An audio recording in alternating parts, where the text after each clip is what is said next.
With only 5 short days, Ji-young must decide the dish and prepare the ingredients to win the competition.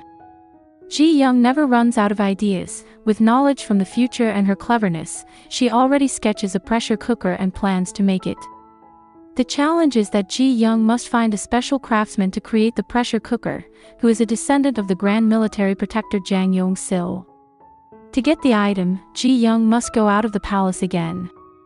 She does not go alone. The king takes the initiative to accompany her, with his personal guards and Gong Gil also joining them.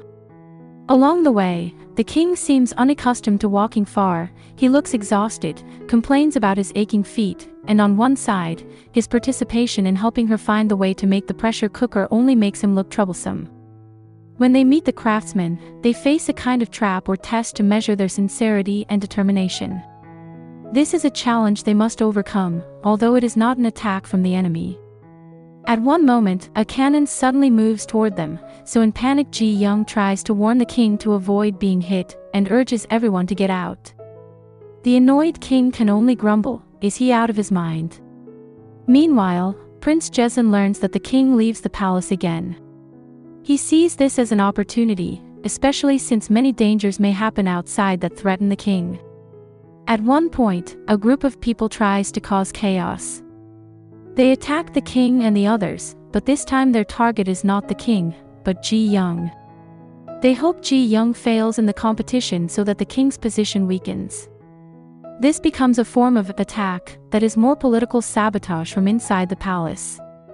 Ji-young manages to gain the trust of the descendant of Jang Yong-sil to create a primitive pressure cooker that fits Joseon's technology, in order to protect Joseon's honor. The craftsman perhaps feels disappointed or distrustful of the authority of the palace. His family may have suffered injustice from the royal family in the past.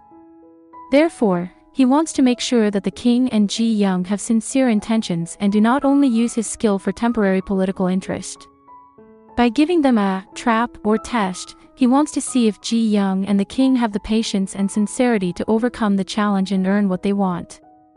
Ji-young uses ingredients and techniques from the 21st century to outperform the Ming Dynasty chefs, who only rely on luxurious ingredients and traditional skills.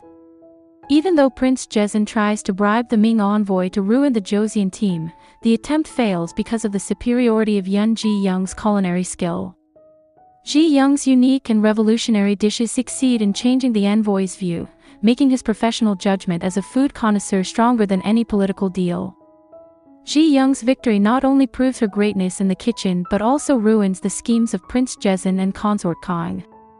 This becomes a double victory that shows that sincerity and true skill finally defeat political intrigue. Ji-young's victory is not only about cooking, but also about innovation and intelligence, which put her one step ahead of traditional chefs. Even so, Ji-young's trials are not over. Consort Mokju still holds one last card, the plot to put poison into the king's dish through the chef he trusts the most, Ji-young. This can happen at any time, making us curious about how Ji-young will face this ordeal and how the plot will eventually be revealed.